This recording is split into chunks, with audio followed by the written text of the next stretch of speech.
मौलाना रूमी ने लिखा है कि एक दफ़ा एक शख्स ने अल्लाह की इबादत करना शुरू कर दी और वह परवरदिगार की इबादत में इतना मशगूल हुआ कि दुनिया में सब कुछ छोड़ छाड़ कर सब कुछ भूल दिया और सच्चे दिल से अल्लाह की रज़ा में राज़ी रहने के लिए इंसानियत के रास्ते पर चल पड़ा। मौलाना रूम कहते हैं कि एक वक्त वो आया कि उसके घर में कुछ खाने को भी ना बचा और होते होते वो वक्त भी आया कि घर बाहर सब ख़त्म हो गया और वो शख्स चलते हुए मौत के इंतज़ार में गलियां घूमता कि अब पल्ले तो कुछ बचा नहीं, तो इंतज़ार ही कर सकता हूँ, अल्लाह संभाल ले।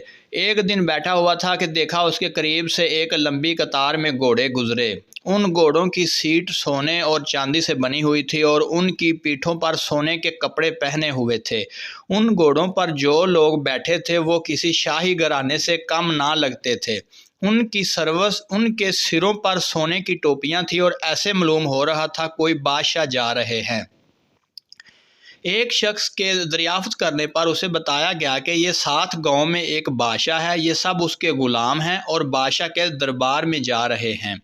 वो शख्स कुछ देर हैरान हुआ कि ये हालत ग़ुलामों की है तो बादशाह की क्या हालत होगी। उसने आसमान की तरफ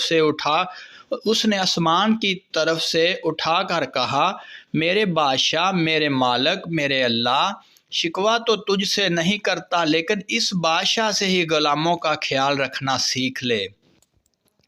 इतनी बात कहकर वो शख्स चल दिया। कुछ दिन गुजरे तो एक बुजुर्ग आए और उसका बाजू पकड़कर उसे एक जगह ले गए जहां वही गुलाम वही घोड़े थे।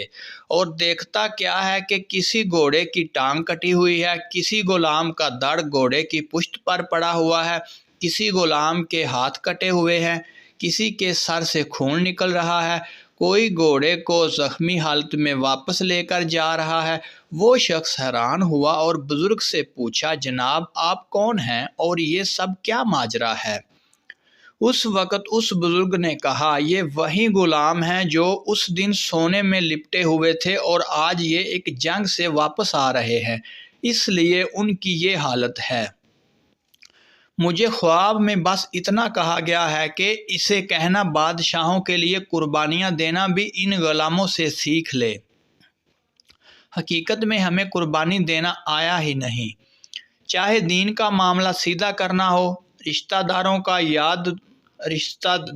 या दुनिया का। जिस दिन हम कुर्बानी देना सीख लेंगे दीन के लिए, अपनों के लिए और दुनिया के लिए, उस पर तवक्कुल करना सीख लेंगे, उस दिन शहनशाह अल्लाह रब्बुल इज़्ज़त हमें ऐसी बादशाहत अता फरमाएगा जो कभी ना ख़त्म होगी।